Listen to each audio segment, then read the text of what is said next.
Attention à l'orgueil spirituel. Bonjour bien-aimés dans le Seigneur, bonjour chers serviteurs audacieux. Bienvenue dans notre émission chrétienne intitulée Le Pain matinal, une émission du ministère Ta Seconde Chance.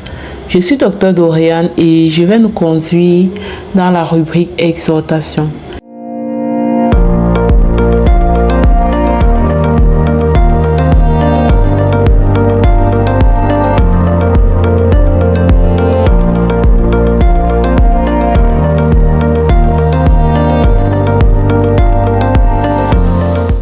Alors, bien-aimés dans le Seigneur, chers serviteurs audacieux, comme le titre de cet enseignement s'intitule « Attention à l'orgueil spirituel ». Une personne qui est orgueilleuse spirituellement, c'est une personne qui se croit au-dessus des autres sur le plan spirituel. C'est une personne qui croit que sur le plan spirituel, elle est déjà arrivée. C'est une personne qui croit qu'elle est plus intime avec Dieu que tout le monde. C'est une personne qui croit qu'elle est trop avancée dans la connaissance de la Bible. C'est une personne qui croit, qui pense qu'elle prie plus que tout le monde. C'est vraiment une personne qui se dit, voilà, je suis déjà arrivée, j'ai déjà lu ma Bible tel nombre de fois, je prie 24 heures sur 24, je suis déjà à tel niveau et tout. Le Seigneur veut nous interpeller aujourd'hui, ce matin, par rapport à l'orgueil spirituel. Parce que la vie chrétienne, au-delà des actions, quand il dit des actions, ce sont des actions de sacrifice, de méditer sa parole, de prier, de jeûner, d'aller même à l'église. Au-delà de ça, Dieu va regarder le cœur. Dieu va regarder le cœur. Est-ce que le cœur que tu viens, est-ce que le cœur avec lequel tu t'approches, voilà, de lui, est-ce que le cœur avec lequel tu lis ta Bible, est-ce que le cœur avec lequel tu vas dans la prière, est-ce que c'est pour pouvoir t'enorgueillir? Est-ce que c'est pour pouvoir sentir, te positionner comme la personne la plus spirituelle, la personne qui a le plus d'intimité avec Dieu, qui a lu qui a retenu le plus grand nombre de versets bibliques? Dieu va regarder au cœur. Est-ce que tu as soif de grandir dans ta vie spirituelle juste pour pouvoir dire à une personne, voilà, je suis la meilleure personne qui fait ci ou qui fait ça? Dieu va regarder au cœur. Est-ce que tu as réellement soif de lui? Est-ce que tu fais toutes ces choses parce que tu l'aimes? Est-ce que tu fais toutes ces choses parce que tu l'aimes? Ou c'est parce que tu veux pouvoir t'enorgueillir? Parce que la Bible dit que Dieu résiste aux orgueilleux. Il fait grâce aux humbles, mais il résiste aux orgueilleux. L'orgueil spirituel est très dangereux dans la mesure où quand tu penses que tu es déjà trop avancé spirituellement, quand tu penses que tu es déjà trop trop avancé, tu as déjà lu la Bible tel nombre de fois, parfois pour Dieu, tu n'as même pas encore commencé en fait. Parce que lui travaille avec le cœur, il travaille avec la soif de sa présence. Il ne travaille pas avec le nombre de fois où tu as déjà lu la Bible. Il ne travaille pas comme ça. Il travaille avec le cœur. Et là, je voudrais m'adresser particulièrement aux personnes qui sont dans le service. Les personnes qui sont dans le service doivent davantage faire attention à l'orgueil spirituel. Parfois, le service va te pousser à lire ta Bible. Parfois, le service va te pousser à prier. Mais fais très attention. Que le service ne te vole pas ta communion avec Dieu. Que le service ne te fasse pas croire que tu lis ta Bible alors que tu ne communies pas avec Dieu. Parce qu'il y a une différence entre lire ta Bible pour le service et lire ta Bible pour communier avec Dieu. Que le service ne te fasse pas te dire non, je prie, je passe beaucoup de temps avec les frères, on prie.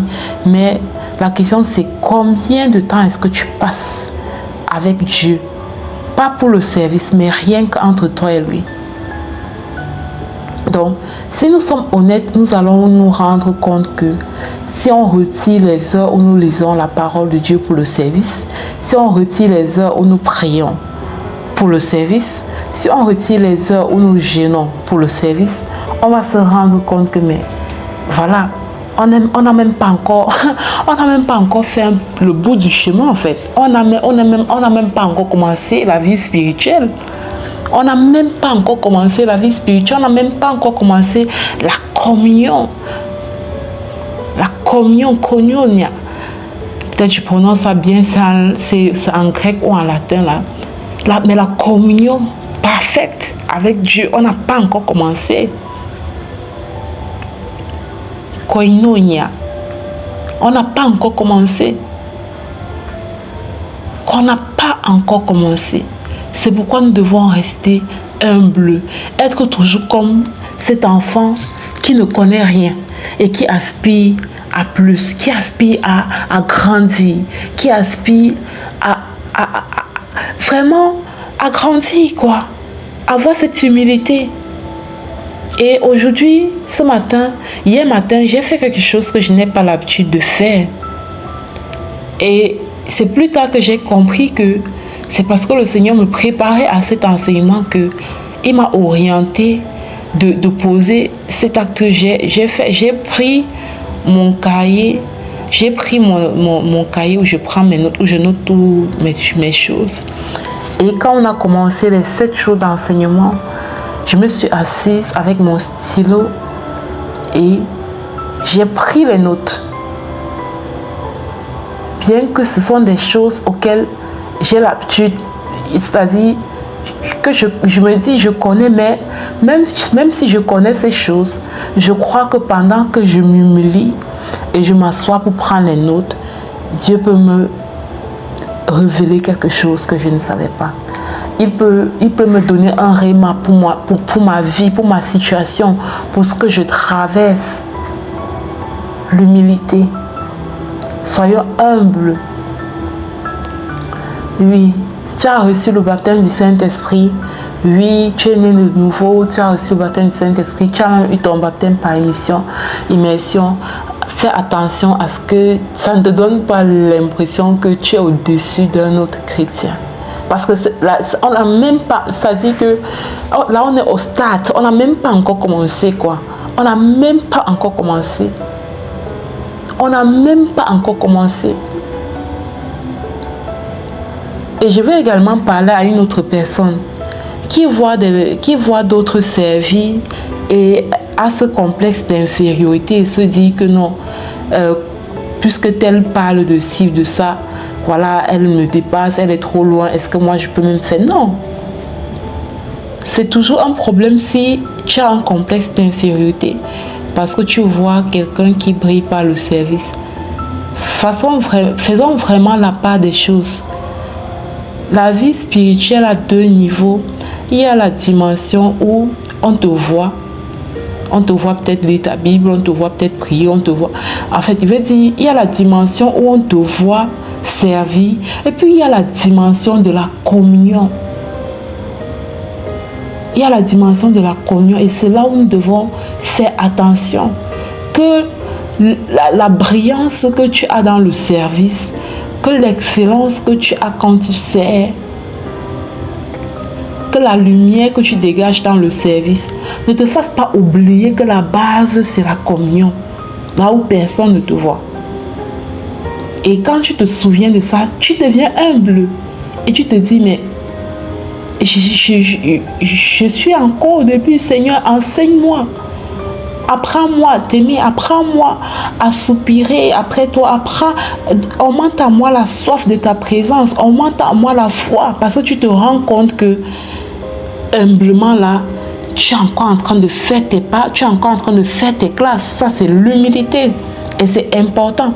Tant que tu n'as pas cette humilité-là, tu n'avances pas.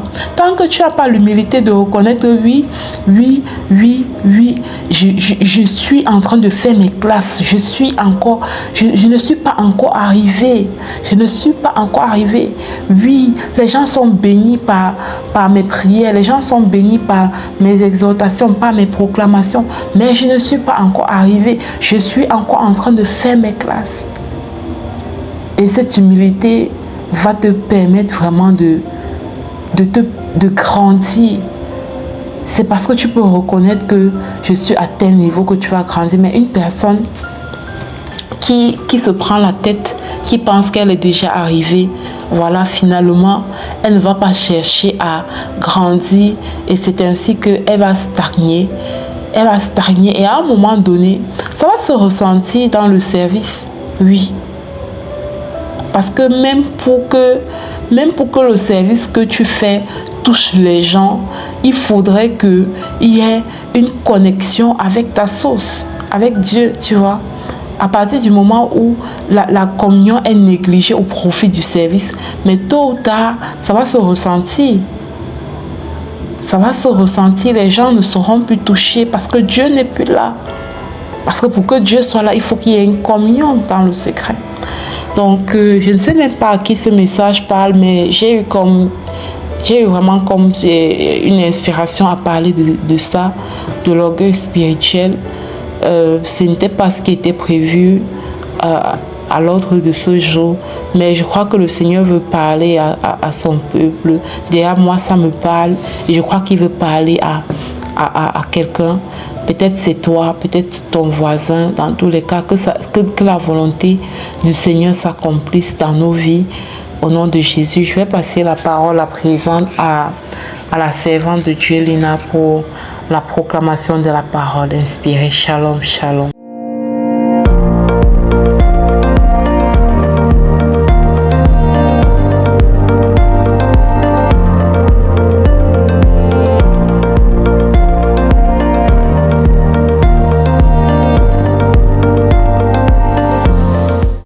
Bienvenue dans cette deuxième partie de l'émission Le Pain Matinal du ministère Ta Seconde Chance. Ici Lina pour la parole proclamée et envoyée en mission. La parole que nous avons reçue aujourd'hui est la suivante. Job, sois attentif à ces choses, considère encore les merveilles de Dieu. Cette parole est tirée du livre de Job au chapitre 37, verset 14. Bien-aimé, je voudrais attirer ton attention à quelque chose. Il est dit, considère encore les merveilles de Dieu. Je voudrais attirer ton attention sur le mot encore. Vous savez, c'est le cas de toute personne, tout enfant de Dieu chrétien qui témoigne sa foi lorsque tout va bien. Et au jour de détresse, au jour du malheur, lorsque quelque chose ne va pas bien, ça devient difficile de continuer à considérer les merveilles de Dieu. Alors Job, c'est chacun de nous. Job, c'est chaque personne d'entre nous rentrée dans une situation de détresse, d'adversité, où elle trouve les choses plus difficiles et a tendance à renier que Dieu peut lui faire du bien ou que Dieu lui a déjà fait du bien. Alors, bien-aimé, le mot encore vient te dire, peu importe ce dans quoi tu te trouves maintenant, peu importe ta situation actuelle, peu importe la douleur dans laquelle tu te trouves en ce moment, considère encore les merveilles de Dieu. Considère encore, souviens-toi que Dieu a accompli des merveilles dans ta vie. Considère encore que Dieu est grand et qu'il fait des grandes choses.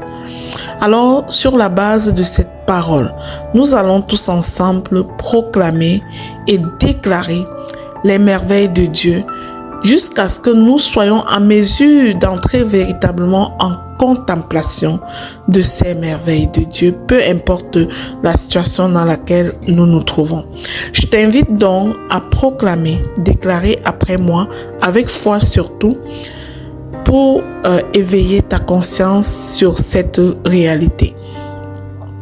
Je proclame et je déclare que chaque jour, je prends le temps de contempler les merveilles que Dieu accomplit au nom puissant et glorieux de Jésus-Christ.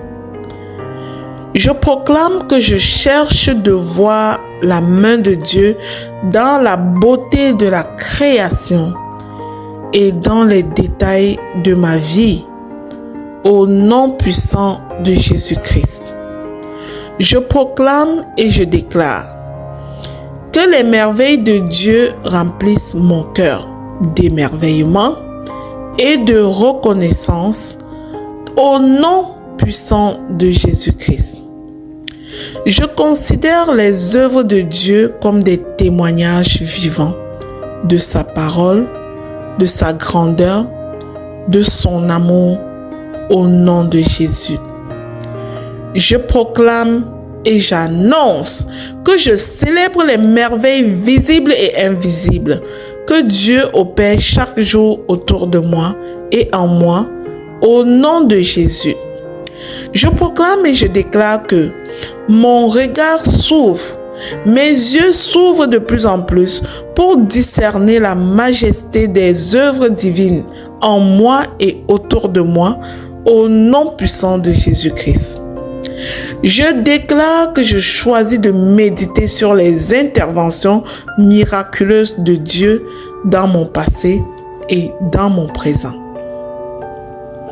Je proclame que je reconnais que chaque souffle, chaque victoire, chaque saison est une merveille du Seigneur au nom puissant de Jésus-Christ. Je proclame et je déclare que ma foi est fortifiée lorsque je considère les œuvres extraordinaires de mon Dieu au nom puissant de Jésus-Christ. Je contemple les merveilles de Dieu avec un cœur rempli de gratitude et d'adoration au nom puissant de Jésus.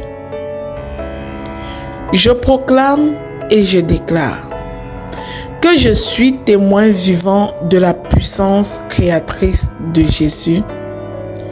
Je suis témoin de ce qu'il restaure encore au nom puissant et glorieux de Jésus-Christ. Je proclame et j'annonce que peu importe ce dans quoi je me trouve en ce moment, je choisis de garder mes yeux fixés sur la beauté des miracles quotidiens que Dieu accomplit. Me réveiller le matin est un miracle. Respirer est déjà un miracle. Oh, profiter de la pluie, du soleil, des chants d'oiseaux, de tout ce que Dieu a créé, c'est un miracle. Je déclare que j'en suis consciente et je rends grâce à Dieu tous les jours de ma vie. Au nom de Jésus, je proclame et je déclare que je célèbre les œuvres parfaites et justes du Dieu Tout-Puissant dans ma vie et dans le monde au nom puissant de Jésus-Christ. Je proclame et je déclare que considérer les merveilles de Dieu renouvelle ma joie et mon espérance. Au nom puissant et glorieux de Jésus-Christ. Aujourd'hui, je m'engage à ne jamais cesser d'admirer et d'exalter les merveilles infinies de mon Dieu. Au nom puissant et glorieux de Jésus-Christ. Amen, amen, amen. Je déclare que ces proclamations sont scellées dans le sang de Jésus. Elles montent à Dieu et redescendent avec exaucement dans chacune de nos vies. Nous sommes privilégiés d'être les enfants de Dieu. Amen, amen, amen.